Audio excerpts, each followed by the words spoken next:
Welcome to John's Jazz Joint.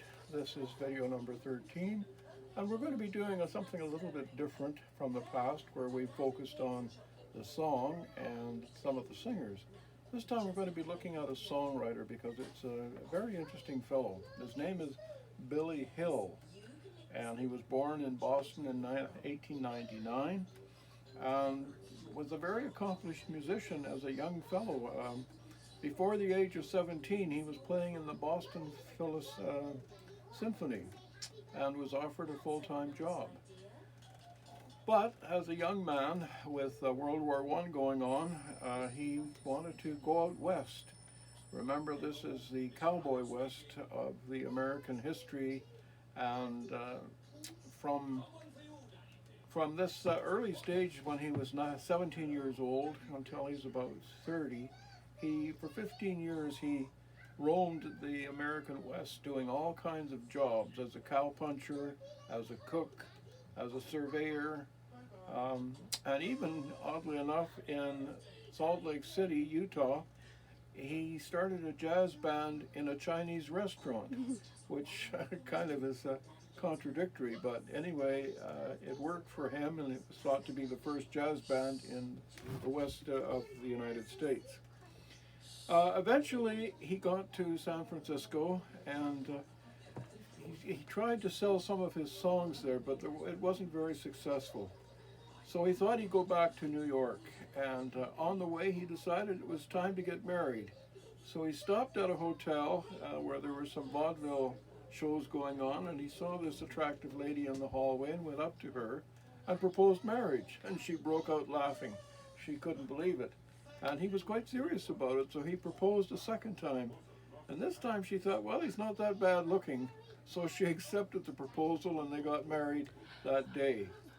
That night, they were in a Model T, and they were making their way towards New York City when the tires blew. And so they were left out in the wilderness, and they spent their honeymoon night in a ditch.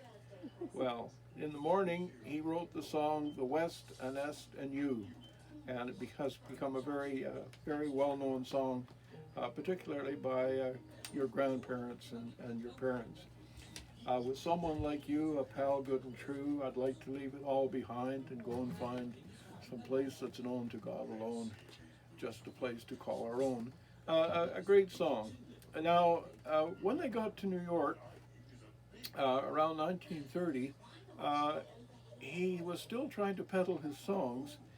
He didn't have much success, so he had to earn a living being a doorman at a hotel, opening the doors.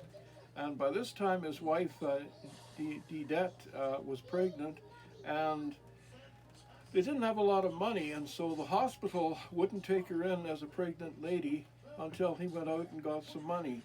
Well, he went out, he got some money, but by the time he got back, she had delivered in an elevator.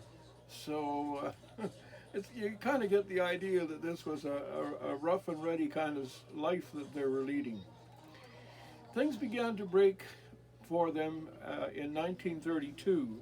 One of the songs that he wrote in 1932 was considered to be successful, and it was based on his experience in the West. It was called The Last Roundup, and it would be followed by Wagon Wheels in 1934, Empty Saddles in the Old Corral, There's a Cabin on the Prairies, and countless other songs. And many of his songs, Western songs, were made popular by Bing Crosby because Bing sang them in a very serious way. He didn't make fun of them. By the way, Billy Hill was concerned that his name might be turned around to hillbilly, and so he wrote some of his first songs under the name of George Brown.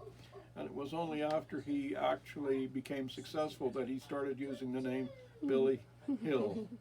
So anyway, the thing is, he was more than just a Western singer, of course, or a Western composer.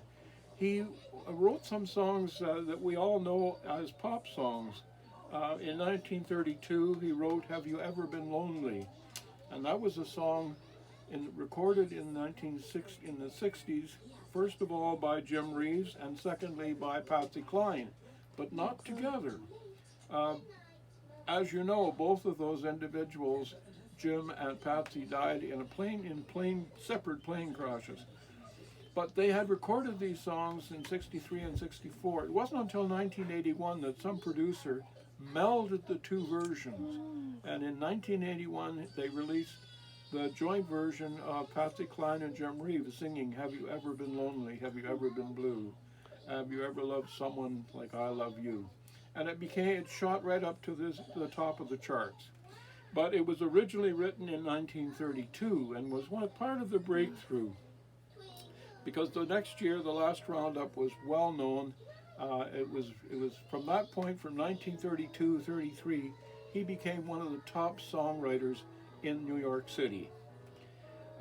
He would follow in 1937 with the song "That's When Your Heartaches Begin," which is kind of interesting because Elvis recorded that song in 1953 for his mother. It was, remember, he went into Sun Studio, and on one side it was "My Happiness," on the other one, "That's When Your Heartaches Begin." So all of these songs have a bit of a history. "In the Chapel in the Moonlight," I know, was a song that I considered singing when I was a teenager at a talent show, but I chickened out. In the end, I didn't have the courage to go through with it. But I remember the song, "In the Chapel in the Moonlight." The song we're going to do today is called "The Glory of Love," and it's been recorded early in 1936 by the Benny Goodman Band and by many other people, Dean Martin, Jimmy Durante, Peggy Lee, Rosemary Clooney. Even Paul McCartney has sung this song. So it has been in a couple of movies. In 1967, Guess Who's Coming to Dinner? And in 1988, Beth Midler did it in the movie Beaches. So without further ado, I'll have a few things to say after the song, but I've held you back long enough. Now it's time for you to hear "The Glory of Love" from 1936.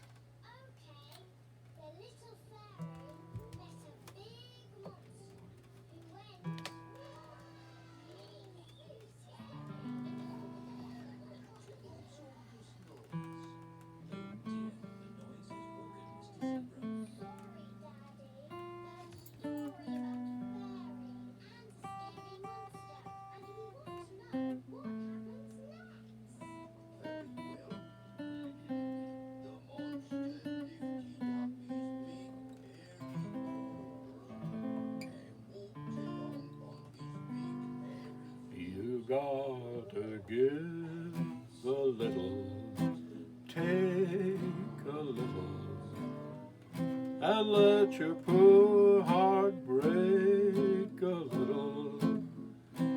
That's the story of, that's the glory of love. You gotta laugh a little, cry a little, before the clouds roll by a little. That's the story of, that's the glory of love. As long as there's the two of us, we got the world and all its charm.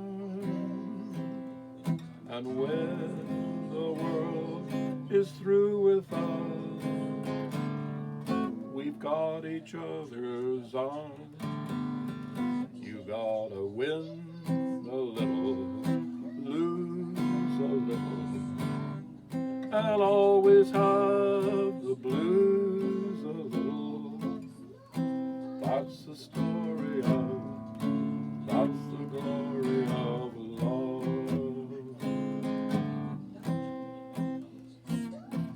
As long as there's the two of us, we've got the world and all its charm.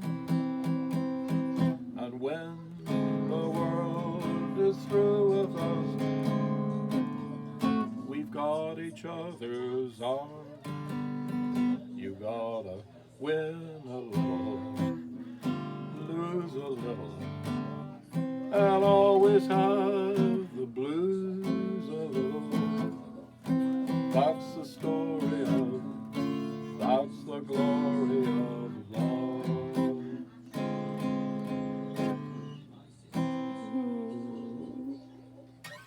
Well, that song comes to us from 1936.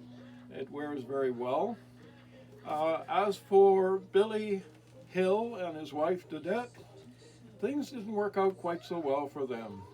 They had their ups and downs, of course, and their daughter Lee, but both of them enjoyed alcohol too much. And both of them were songwriters in a competitive way. So by 1939, just 3 years after this song, which I think epitomizes the philosophy of marriage, you win a little, you lose a little. By 1939, they had divorced. It didn't work out so well for them. And the following year, Christmas Eve 1940, sadly, Billy had a heart attack that was brought on by excessive use of alcohol. Dedette would go on to live for another 10 years afterwards, and she also had some hits that put her in good stead as a songwriter. But it was her husband Billy that was brought into the Songwriters Hall of Fame. And in 1940, before he died, 3 months before he died, the company that protects songwriters put on a gala evening in San Francisco, and all of the important songwriters of that era were invited to sing one of their compositions. And on that occasion, 3 months before he died, Billy Hill sang the Last Roundup. And I'm sure there wasn't a dry eye in the house. So that's all we have for you tonight. This is video number 13, and if you want to check in on our timeline, you'll see the earlier 12 videos stored away for you. Again, the glory of love, a really good message. Bye for now.